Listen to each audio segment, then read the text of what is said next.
Welcome to my channel. तो बच्चों, आज हम पढ़ेंगे हिंदी की पाठ्य पुस्तक रिमझिम का पाठ 7 और कक्षा 5 से। पाठ का नाम है डाके की कहानी, कंवर सिंह की जुबानी। तो बच्चों, इस पाठ में हम डाके की कहानी के बारे में पढ़ेंगे, जो कि कंवर सिंह के बारे में है। तो चलिए हम इस पाठ में इन्हीं के बारे में पढ़ते हैं। शिमला की माल रोड पर जनरल पोस्ट ऑफिस है। उसी पोस्ट ऑफिस के एक कमरे में डाक छांटने का काम चल रहा है। सुबह के 11:30 बजे हैं। खिड़की से गुनगुनी धूप छनकर आ रही है। गुनगुनी यानी हल्की धूप।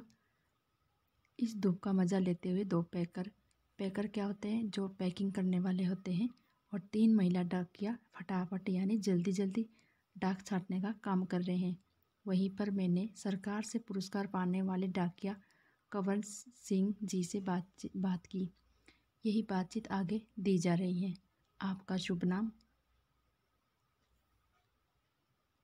मेरा नाम कंवर सिंह है। मैं हिमाचल प्रदेश के शिमला ज़िले के नैरवा गांव का निवासी हूँ। निवासी यानी रहने वाला हूँ। और मेरी उम्र 45 साल है। 45 साल यानी 45 ईयर्स। आपके परिवार में कौन कौन है, उनके बारे में कुछ बताइए। तो कंवर सिंह कहते हैं, मेरे 4 बच्चे हैं, 3 लड़कियां और 1 लड़का। 2 लड़कियों की शादी हो चुकी है। मेरा एक और बेटा भी था।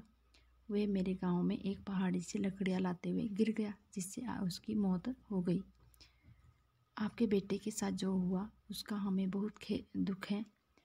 आपके इलाके में इस तरह की घटनाएं क्या अक्सर होती हैं? जी, ऐसी घटनाओं का होना असाधारण नहीं है। यहाँ हर साल तिरछी ढलानों या ढाकों से घास काटते हुए कई औरतें गिरकर मर जाती हैं। फिर भी यहाँ ऐसे ही रास्तों से चलना पड़ता है, क्योंकि दूसरे कोई रास्ते होते ही नहीं। हमारे गांव में अभी तक बस नहीं पहुंच पाती हैं।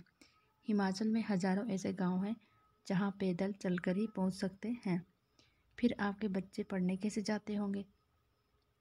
कंवर सिंह कहते हैं, मेरे बच्चे गांव के स्कूल में पढ़ने जाते हैं। स्कूल लगभग 5 किलोमीटर दूर है। मेरी एक लड़की 10वीं तक पढ़ी है, दूसरी 12वीं तक, और तीसरी लड़की 12वीं कक्षा में पढ़ रही है। बेटा 10वीं में पढ़ता है। फिर आगे पूछा गया है कि आपके जहाँ काम करते हैं वहाँ आपके अलावा और कौन कौन है? क्या आपको क्या ही कहकर बुलाते हैं? इसमें कंवर सिंह कहते हैं, पहले मैं भारतीय डाक में ग्रामीण सेवक था।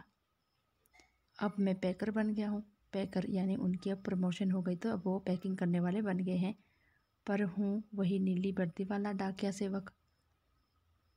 डाक सेवक को करना क्या क्या होता है? मुझे बहुत कुछ करना होता है। चिट्ठियाँ, रजिस्ट्री पत्र, पार्सल, बिल, बूढ़े लोगों की पेंशन आदि छोड़ने गांव गांव जाता हूँ।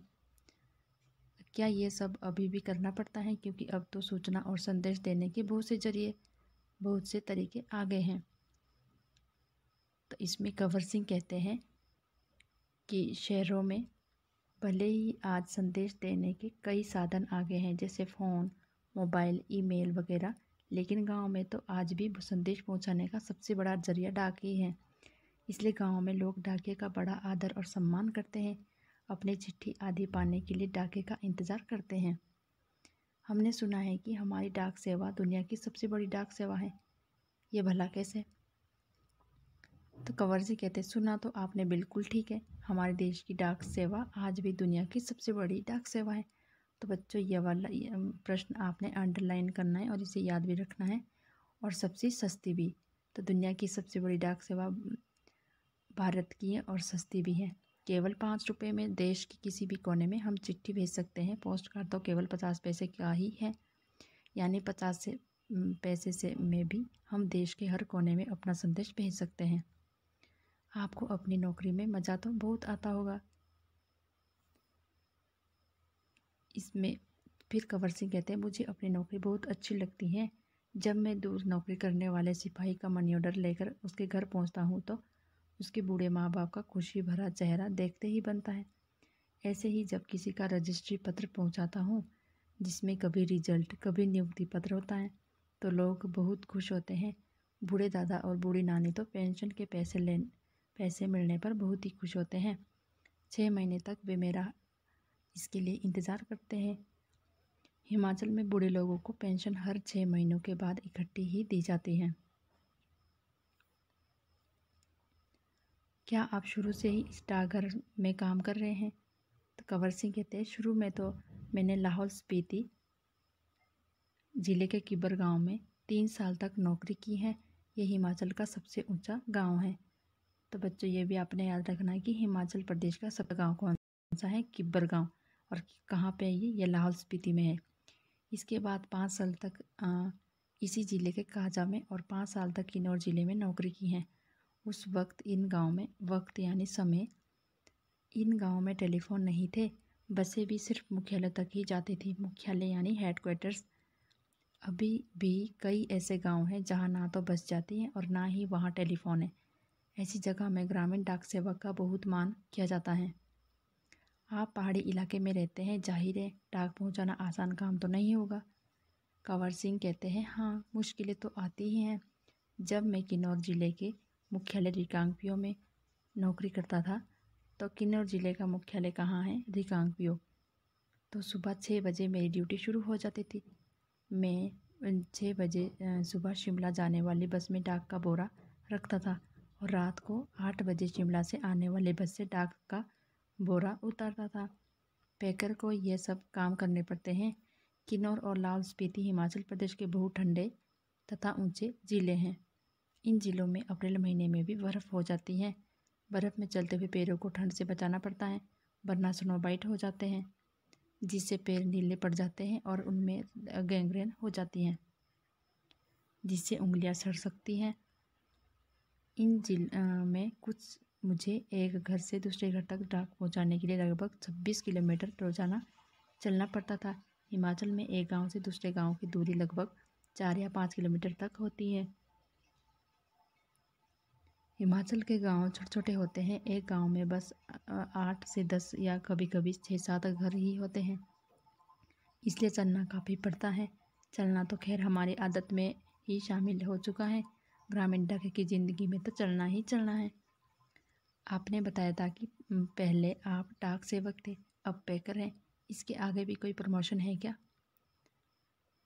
तो इसमें कंवर सिंह कहते हैं, पैकर के बाद डाकिया बन सकते हैं, बस एक इम्तिहान पास करना पड़ता है। अभी तो काम के हिसाब से हमारा वेतन काफ़ी कम रहता है। सारा दिन कुर्सी पर बैठकर काम करने वाले बाबू का वेतन कहीं ज़्यादा होता है। पैकर का वेतन बाबू के जितना ही हो जाता है। अब तो डाक की नौकरी में भी लगना बहुत ही मुश्किल हो चुका है। इसमें से जितने डाके रिटायर हो चुके हैं, उनकी जगह नए डाकियों को नहीं रखा जा रहा है। इससे पुराने डाकियों के काम पर का बोझ दिन प्रतिदिन बढ़ता ही जा रहा है। ना जाने आने वाला समय कैसा होगा। काम के दौरान कभी कोई बहुत खास बात हुई हो? एक घटना आपको सुनाता हूँ। मेरा तबादला शिमला के जनरल पोस्ट ऑफिस में हो गया था। वहाँ मुझे रात के समय रेस्ट हाउस और पोस्ट ऑफिस चौकीदारी का काम दिया गया था। ये 1998 की बात है। 29 जनवरी को रात लगभग 10:30 बजे का समय था। बाहर से किसी ने पोस्ट ऑफिस का दरवाज़ा खटखटाया। मैंने पूछा, कौन है? जवाब आया, दरवाज़ा खोलो, तुमसे बात करनी है। मैंने दरवाज़ा खोला तो अचानक 5-6 लोग अंदर घुसे और मुझे पीटना शुरू कर दिया। मैंने पूछा, क्यों पीट रहे हैं? तो उन्होंने कोई जवाब नहीं दिया। सारे ऑफिस की लाइटें बंद कर दी। इससे पहले कि मैं कुछ समझ पाता, मेरे सिर पर किसी भारी चीज़ से कई बार मारा, जिससे मेरा सिर फट गया। मैं लगातार चिल्लाता रहा। उसके बाद मैं बेहोश हो गया और मुझे कुछ भी पता ना चला। अगले दिन जब मुझे होश आया तो मैं शिमला के इंदिरा गांधी मेडिकल हॉस्पिटल के अस्पताल में दाखिल था। सिर में भयंकर दर्द हो रहा था। उन दिनों मेरा 17 साल का बेटा मेरे साथ ही रहता था। उसी से पता चला कि मेरे चिल्लाने की आवाज़ सुनकर लड़का और ऑफिस के दूसरे लोग जो नज़दीक ही रहते थे, दरवाजे के शीशे तोड़कर अंदर आए और मुझे अस्पताल पहुंचाया। मेरे सिर पर कई टाँके लगे थे। उसकी वजह से आज भी मेरी एक आँख से दिखाई नहीं देता। सरकार ने मुझे जान पर खेल कर डाक की चीज़ें बचाने के लिए बेस्ट पोस्टमैन का इनाम दिया। ये इनाम 2004 में मिला। इस इनाम में 500 रुपये और प्रशस्ति पत्र यानी प्रशंसा पत्र दिया जाता है। मैं और मेरा परिवार बहुत खुश हुए। आज भी मैं गर्व से कहता हूँ, मैं बेस्ट पोस्टमैन हूँ। ये पाठ किसने लिखा है? ये लिखा है प्रतिमा शर्मा ने। तो बच्चों अब हम इसके अभ्यास प्रश्न उत्तर करेंगे। पाठ 7 कक्षा 5 डाके की कहानी कंवर सिंह की जुबानी। तो सबसे पहले बच्चों इसके हम शब्दार्थ करेंगे। तो पैकर क्या होता है? पैकिंग करने वाला। फटाफट होता है शीघ्रता से या जल्दी जल्दी। जरिया होता है साधन। और तबादला होता है स्थानांतरण यानी ट्रांसफ़र। और भयंकर होता है अत्यधिक भीषण। इम्तिहान होता है परीक्षा यानी एग्ज़ाम, जिसको एग्ज़ाम कहते हैं। इनाम होता है पुरस्कार यानी अवार्ड। प्रशस्ति पत्र होता है प्रशंसा के पत्र। पहला प्रश्न है इस डाके का क्या नाम था? उत्तर है इसका नाम कंवर सिंह था। ये हिमाचल प्रदेश के शिमला जिले के नैरवा गांव का रहने वाला था। दूसरा प्रश्न है कंवर सिंह के एक बेटे की मौत कैसे हो गई थी? उत्तर है कंवर सिंह के एक बेटे की मौत पहाड़ी से लकड़ियाँ लाते समय नीचे खाई में गिर जाने से हुई।